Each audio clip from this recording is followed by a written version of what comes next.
Vítejte u podcastu Prodejní akademie. Já jsem Mary a řeším tam marketing. A dneska s Terkou. Ahoj, já vás všichni vítám u další epizody na kanálu Prodejní akademie a těším se, co tady spolu dneska rozvedeme. Dneska budeme řešit online produkty, ale online tvůrce, který mají fakt skvělý produkty, ale nikdo je nechce. Asi problém, se kterým se možná často setkáváš. Dneska na sítích existuje fakt hodně online tvůrců, který jako si vytvořili svůj online produkt. Věří mu, dali mu si s ním tu práci, tvoří i ten obsah, ale furt to neprodává. Proč samotný produkt nestačí? A co musí být nastavený kolem něj, aby to lidi fakt chtěli koupit?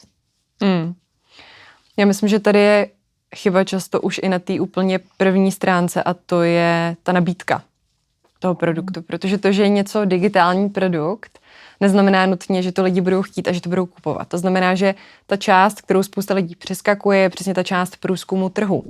To znamená, chci něco vytvořit, dobře, a je to úplně jedno, jestli to kurz na pečení chleba, háčkování anebo na online marketing, ale já musím vůbec si udělat tu práci s tím, že si zvaliduju, jestli je o to téma nějaký zájem. To znamená, že ideálně, jestli už někdo takovou věc dělá.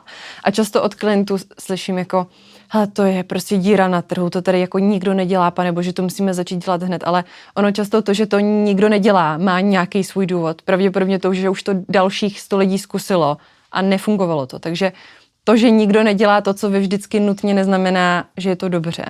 Bohužel. Takže průzkum trhu je prostě číslo 1 věc, na kterou bychom se měli soustředit úplně na začátku, ještě předtím, než si právě, jak jsi říkala, dáme tu práci s tím, že teda ten produkt vytvoříme, potom na něj zapneme reklamu, nebo tvoříme organický obsah a on se neprodává, no. Dobroš. Udělali jsme si průzkum trhu a zjistili jsme, že třeba v zahraničí to někdo má a fakt to funguje. A já to chci začít prodávat tady v Česku. Koncept, který jako dělá hodně tvůrců a kterým jako se někdy vyplatil a někdy ne. Jakou roli hraje ta komunikace toho produktu třeba tady specificky na český trh? Když jakoby chci fakt prodávat ten onlineový produkt, který vím, že hele, fakt v Americe frčí a tady v Česku jako si myslím, že by taky mohl frčet. Není to vždycky tak. Řekla bych, že je velký předpoklad, že to tak bude, ale přece jenom to československý publikum je dost specifický. Je víc skeptický, lidi tady nenakupují v tak velké míře jako v zahraničí. Zase jsou víc loajální. Ve chvíli, kdy něco nakoupí, tak u toho zůstanou. To znamená, že klienti, kteří od nás nakoupí jednu věc, tak pokračují dál a dál, v podstatě mají od nás úplně všechno. Ale není tak jednoduchý je přesvědčit. Jo? Člověk musí mít víc pragmatických názorů, nějakých argumentů, důkazů a vlastně, aby je přesvědčil o tom, že to funguje. Ale ano, nějaký předpoklad tam je, že pokud to je aspoň na zahraničním trhu, tam to funguje, tak je nějaký potenciál to vlastně přebrat sem. Jo? Co si myslím, že je špatně povětšinou u těch digitálních produktů, je, že ty lidi spálejí měsíce, někdy i roky na tom, že to jako tvoří. Jo? A pak to jako vykopnou ven s velkou parádou a zjistí, že to prostě funguje, anebo funguje tak na půl, jo? Na 50%, na 60% toho, co si představovali. Místo toho, aby udělali nějaký minimum viable product, nějaký prostě opravdu jenom jednoduchou část toho produktu, která se osvědčí, na základě který my můžeme říct, ano, má to nějaký potenciál, můžeme to vylepšovat, ten produkt, tak oni hned dělají ten dokonalý produkt, který potom, když vypustí ven, tak to nikdo nekupuje. No. Takže doporučuješ si jako nejdřív to otestovat, když to tady fakt ještě není. Jestli to bude chtít ten trh. Vždycky si to doporučuji otestovat. Jakože já vždycky těm klientům doporučuji, aby si udělali nějakou verzi produktu, která není dokonalá, ale je dostačující pro toho koncového klienta, aby viděli, jestli je potom poptávka a ve chvíli, kdy si to někdo kupuje, tak já to začnu vylepšovat do nějaký jako skvělý formy, do nějaký skvělý kvality a třeba i těm lidem na začátku řeknu, hele, tohle je zavádějící cena, tohle je nějaká jako zavádějící cena toho produktu. Ve chvíli, kdy tam budeme mít 100 lidí, tak to začneme vlastně vyvíjet dál, protože na té rychlosti strašně záleží. Vy můžete mít nejlepší produkt na světě, můžete se s ním dělat měsíce, můžete o něm vědět první, poslední, můžete být nejlepší expert na světě, ale předběhne vás někdo, kdo to udělá s pomocí AI za 2 týdny, bude mít koule na to, aby pustil Facebookovou reklamu a vyprodávám ten trh, tak to prostě reálně je, ať chceme nebo ne. Jo. Povětšinou to nechceme, ale je to i o té rychlosti, vlastně o té schopnosti implementovat ty věci do praxe. Takže myslíš, že když třeba nejsem tak rychlá, tak se najdu svoji nějakou potenciální klientelu? Najdeš, jo. Samozřejmě záleží to na oboru. Jo, Nemusí to být o tom, že to splácáš během jednoho večera. I když prosím vás, přátelé, já si myslím, že opravdu dneska to je možný vytvořit během jednoho večera, ale není to nutný. Jo? Já se spíš bavím o tom, že opravdu ty klienti, se kterými se bavím já, tak často mají tu opačnou tendenci, to jako nimrat se v tom vlastně, než to bude dokonalý a než to bude skvělý a stráví na tom hodně času a ta frustrace potom z toho neúspěchu nebo polovičatýho neúspěchu je obrovská, že jo.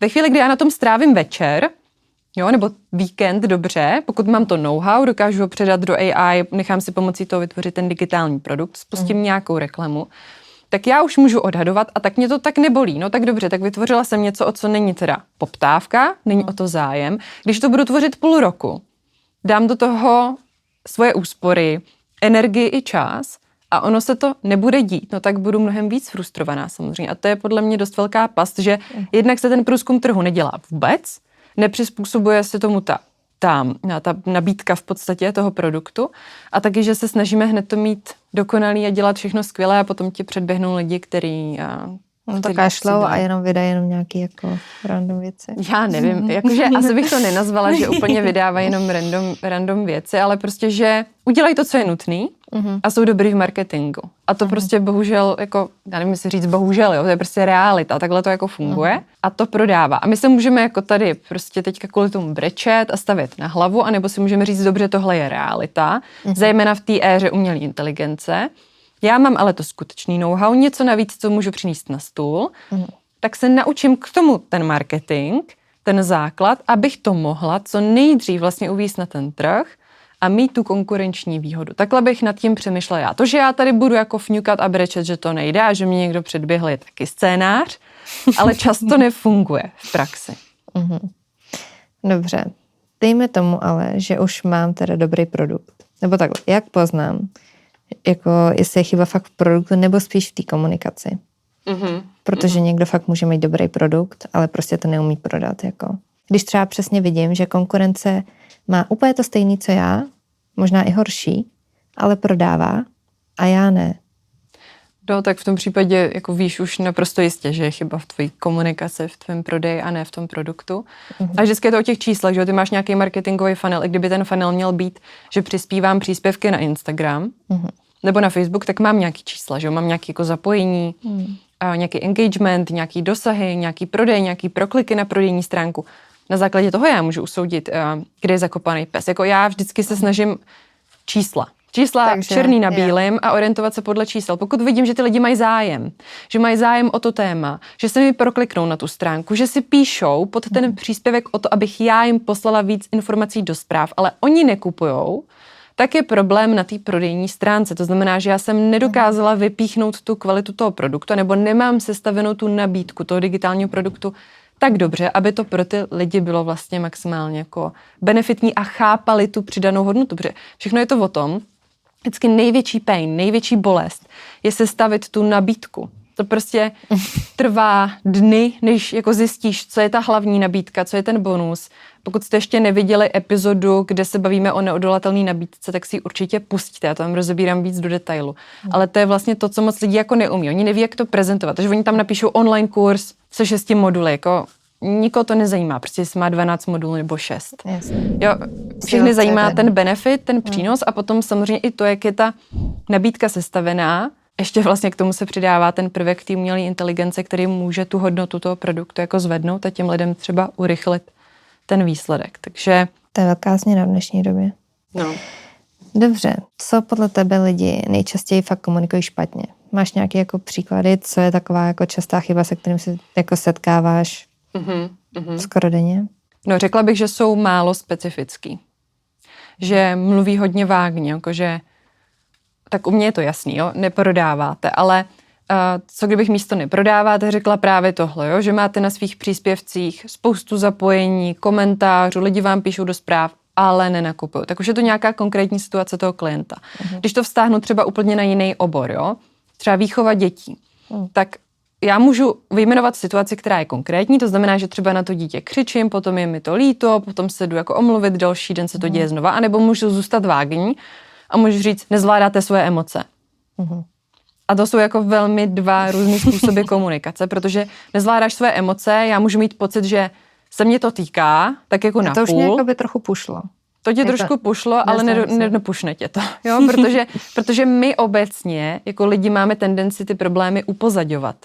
Jo, to znamená, že já spíš budu mít tu tendenci, pokud ten problém není natolik urgentní, tak budu mít tendenci si říkat, ale to se mě vlastně netýká. Takže musím říct, když jakoby tvoje dítě vyroste jako, nevím, závislák na alkoholu, protože... Aha, až takhle, no to nevím. Když půjdu do extrému, protože si na něm vylejváš svůj steak. No, to už je hodně vykreslení toho jako důsledku, jo, ale vlastně myslela jsem i tu konkrétní situaci, kterou zažívá, jo, že je něco jiného, když řekneš něco, o čem není sporu. Ono je vlastně na to i podle mě je to nějaký psychologický jako princip. Já si teď nevzpomenu, jak se jmenuje, ale ty když něco pojmenuješ, tak jak to je, tak vlastně o tom nemůže být sporu. Když řekneš, nezvládáš emoce, tak si pod tím můžu představit cokoliv. Můžu si pod tím představit, že jsi na mě řvala, nebo že se zavřela tady v koutě, nebo že dlouho smála. Přesně tak, jo. A je tam spousta spekulací, ale když řeknu, máš dneska na sobě prostě hnědý tričko, bez rukávů, no tak asi jako se neshodneme na tom, že to je pravda. A my potřebujeme pojmenovávat ty situace tak, že jsou pravdivý a že ten člověk si buď to řekne, ano, já tohle zažívám, anebo no tak tohle sakra není, ale můj problém.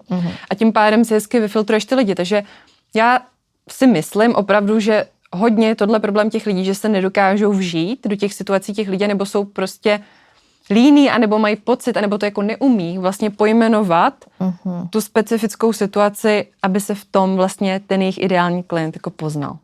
Takže vždycky potřebují vědět, jaký problém vlastně řeší. No, to je dobrý předpoklad, no, k tomu prodat, ale jako divila by se, kolik lidí to jako nemá, anebo si myslí, že někde to jako by mají v hlavě, ale vlastně to nedávají k tomu obsahu, no.